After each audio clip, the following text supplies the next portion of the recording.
আজ আমি আপনাদের এমন ৩টি বড় ভুলের কথা বলবো, যার কারণে আপনার কাছে কখনো টাকা পয়সা স্থিতি হয় না। মা লক্ষ্মী কখনোই আপনার ওপর খুশি থাকেন না। আজ আমি আপনাদেরকে এমন ৩টি বিষয় নিয়ে বলবো, আপনি যদি আপনার জীবনে সেগুলো মেনে চলেন, তাহলে আপনাকে কখনো অর্থের সমস্যায় পড়তে হবে না। চারিদিক থেকে টাকা আসবে এবং আপনি যে টাকা সঞ্চয় করবেন সেই টাকা শুভ কাজে ব্যয় হবে। প্রথম বিষয়, আমরা প্রায়শই কারো না কারো কাছ থেকে টাকা নিয়ে থাকি। এখানে একটা কথা বুঝুন, লোন নিন, ডকুমেন্ট সাইন করুন, গাড়ি বাড়ি নিন বা যে কোনো কিছু নিন, সবচেয়ে বড় ভুল হলো আপনি মঙ্গলবার দিনটি বেছে নেন। ওই দিনটাতে কিছু নেবেন না, ঋণ নেবেন না, কোনো ডকুমেন্টে সাইন করবেন না। একদিন আগে পিছে করে এমনভাবে ম্যানেজ করুন যেন মঙ্গলবার কোনো ডকুমেন্ট সাইন করা বা ঋণ নেওয়া আপনার জীবনে কোনো ধরনের সমস্যা না নিয়ে আসে।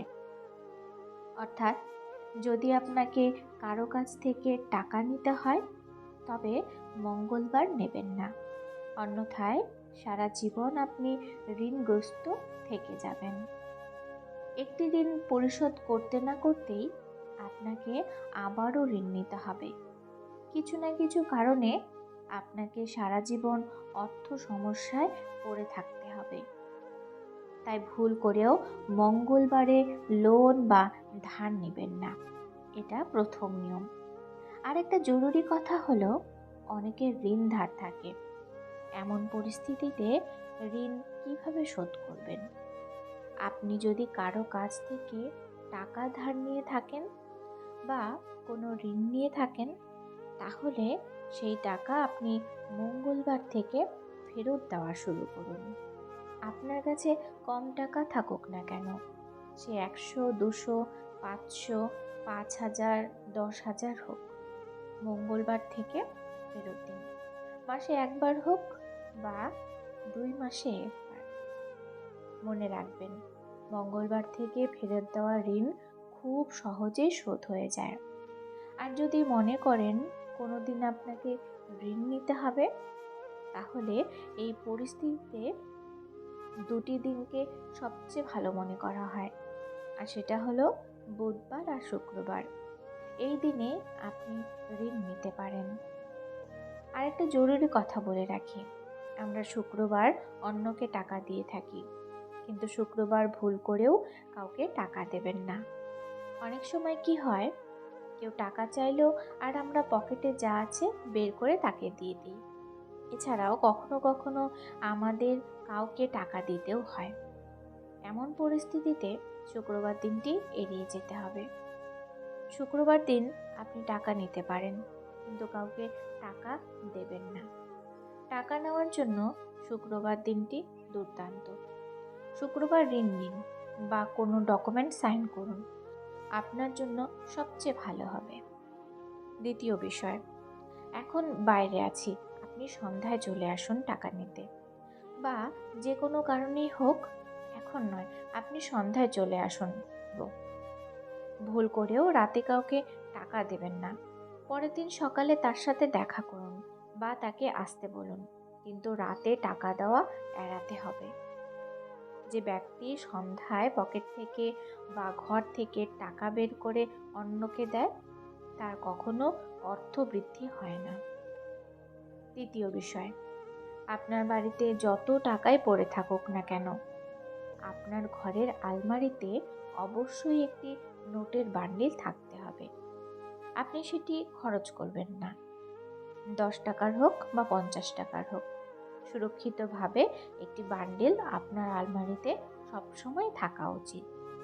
আর যে টাকা আপনার হাতে আসে, আপনি তা আপনার স্ত্রীকে দেবেন। আলমারিতে তুলে রাখুন। আপনি ভুল করেও সেই আলমারি দেখবেন না। যে আলমারিতে বা যেখানে টাকা রাখা হচ্ছে, সেখানে আপনি তাকাবেন না।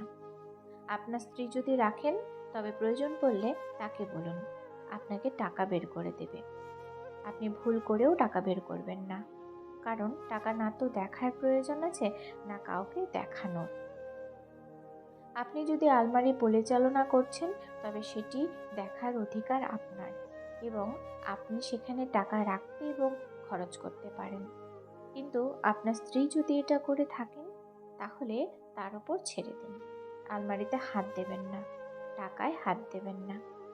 না হলে এই জিনিসগুলো সেই জায়গাটিকে কোথাও না কোথাও দূষিত করবে এবং আপনার অর্থস্থিতি হবে না।